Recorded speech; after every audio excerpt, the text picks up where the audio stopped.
ሰላም ጤና ይስጥልን የተከበራችሁና የተወደዳችሁ ውድ ጊዜ ሬዲዮ ቤተሰቦቻችን የሐምሌ 14 የምሽት መረጃዎችን ይዘን ቀርበናል። ከመረጃዎቹ ጋር ይሄ ነው ወርቅዬ ነኝ። አብራችሁን ቆዩ። የኢትዮጵያ ስታቲክስ አገልግሎት ባወጣው መግለጫ በሰኔ 2018 ዓ.ም የተመዘገበው የዋጋ ግሽበት ከባለፈው 2017 ዓ.ም ከነበረው የ13.9 በመቶ የዋጋ ግሽበት ጋር ተመሳሳይ ነው ተብሏል። የምግብና አልኮል ያልሆኑ መጠጦች ዋጋ በ15.1 በመቶ እየጨመረ ሲሆን በዋነኝነት አትክልት፣ ስጋ፣ የወተት አስተዋጽኦ፣ እንቁላል፣ ፍራፍሬና የመሳሰሉ የምግብ ሸቀጦች ዋጋ በመጨመራቸው የተመዘገበ ጭማሪ መሆኑን አገልግሎቱ ገልጿል። ምግብ ነክ ያልሆኑ የዋጋ ግሽበት 12.2 በመቶ የደረሰ ሲሆን ትራንስፖርት 14.3 በመቶ፣ ኮሚኒኬሽን 8.9 በመቶ፣ ምግብ ቤቶችና ሆቴሎች 12 በመቶና ሌሎች ዕቃዎችና አገልግሎቶች 17.9 በመቶ ሆነው ተመዝግበዋል። መረጃው ከኢትዮጵያ ስታቲክስ አገልግሎት የተገኘ ነው።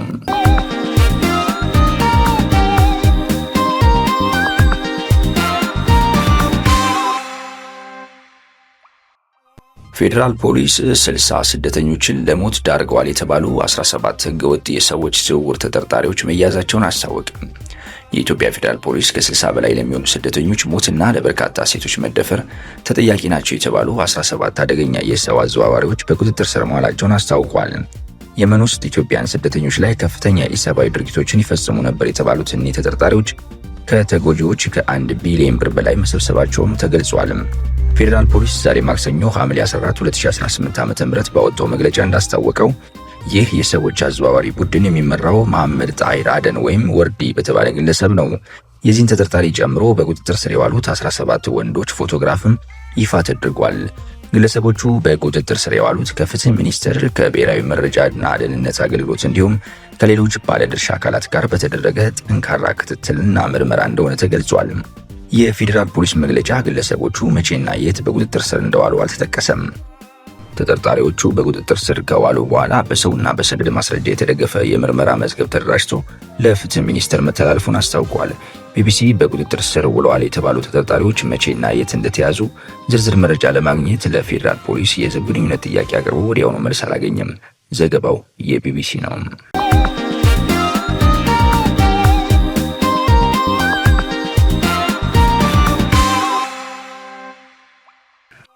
የ15 ዓመት ልጇን የደፈራት ደርሳ ልታስጥለው የሞከረች እናትን በስለት ወቅቱ የገደለው ተከሳሽ በሞት እንዲቀጣ ተወሰነበት። በኮንታ ልዩ ወረዳ እናትን ገድሎ ከ15 ዓመት ልጇን አስገድዶ የደፈረ ግለሰብ በሞት እንዲቀጣ ተወሰነበት። ተከሳሽ አብርሃም አመለ ቤንጆሬ በልዩ ወረዳው የግንባር አጋሬ ቀበሌ ልዩ ስሙ ጫባ መንደር ነዋሪ ነው። ይህ ዕድሜው 30ዎቹን ያልተሻገረው ወጣት ግንቦት 25 ቀን 2018 ዓ.ም ከገበያ ወደ ቤት በመመለስ ወደ መንደሯ የቀረበችውን የ15 ዓመት ታዳጊን በመጥለፍ ጫካ የገባ ሲሆን ከጠላፊዋ ጋር በነበረች ሕፃን ጥቆማ መነሻ የልጅቷን ጩኸት የሰማች እናት ወይዘሮ አይናቴ ኬቶን ተከትላ በደረሰችበት ወቅት ልጇን በማስገደድ ሊደፍራት ሲታገል ታያለች። ተከሳሹ አይናቴ ኬንቶን በአሰቃቂ ሁኔታ በመደብደብ በጩቤ 3 ቦታ በመውጋት ገድሎ ገደል ውስጥ መወርወሩን ፖሊስ በተለያዩ ማስረጃዎች አረጋግጧል። ከዚህ በኋላ የጠለፋትን ልጅ አስገድዶ መድፈሩን በምርመራም ተረጋግጧል። ከምስክሮችና ከአቃቢ ሕግ መረጃ መነሻ መሰረት በ3 ወንጀሎች ማለትም በአንደኛ ክስ በጭካኔ የመግደል ወንጀል፣ በሁለተኛ ክስ ጠለፋ የመፈጸም ወንጀልና በሶስተኛ ክስ በአስገድዶ መድፈር ወንጀል መፈጸሙን ፍርድ ቤቱ በችሎቱ አረጋግጧል። በመሆኑም የኮንታ ልዩ ወረዳ ከፍተኛ ፍርድ ቤት ሐምሌ 1 ቀን 2018 ዓ.ም ባስቻለው ችሎት ተከሳሽ አብርሃም አመለ በፈጸማቸው 3 ከባድ ወንጀሎች ምክንያት በሞት እንዲቀጣ መወሰኑን ተገልጿል።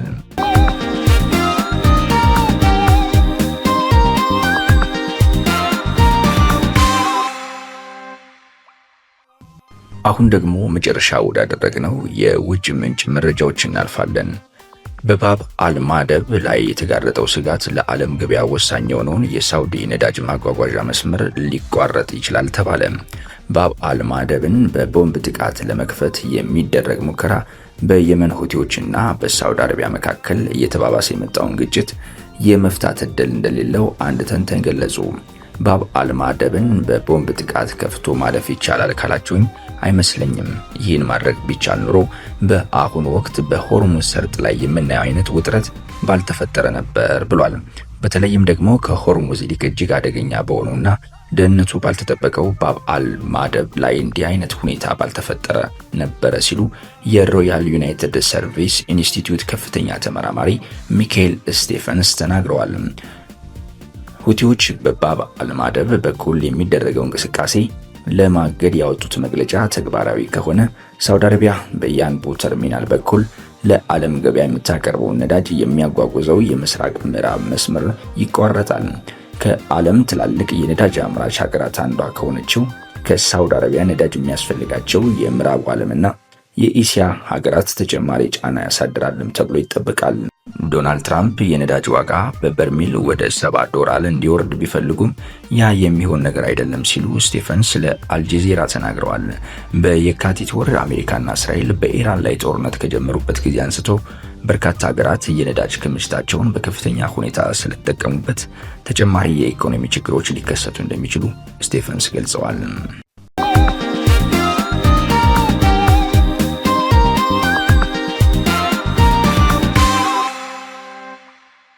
የእንግሊዙ ክለብ ማንቸስተር ሲቲ የጋርዲዮላን ዕቃዎች ለጨረታ አቀረበ። አሰልጣኝ ፔፕ ጋርዲዮላ ስኬታማ ጊዜ ያሳለፉበትን በማንቸስተር ሲቲ ከ10 ዓመታት በኋላ ለቀዋል። ማንቸስተር ሲቲ አሁን ላይ የፔፕ ጋርዲዮላ በቆይታቸው የተጠቀሟቸው መገልገያ ለጨረታ አቅርቧል። ለጨረታ ከቀረቡ ቁሳቁሶች መካከል ፔፕ ጋርዲዮላ ልምምድ ላይ የተጠቀሙት ፊሽካ አንዱ ሆኖ ይገኛል። የፔፕ ጋርዲዮላ ፊሽካ ከ$300 በላይ ለጨረታ መቅረቡ ተገልጿል። በተጨማሪም ፔፕ ጋርዲዮላ የተጠቀሙበት የቢሮ ወንበር፣ የቡና መጠጫ ኩባያዎች፣ የሚጨሱ ዕጣኖች ማስቀመጫ፣ የልምምድ ማስታወሻ መጻፊያ ሰሌዳ ለጨረታ መቅረባቸው ተገልጿል። ክቡራትና ክቡራን ውድ አድማጮቻችን እነሆ ለምሽት ያዝናቸው መረጃዎችን ይመስላሉ። በነገ ክፍለ ጊዜ እስከምንገናኝ ቸር ሰንብቱልን።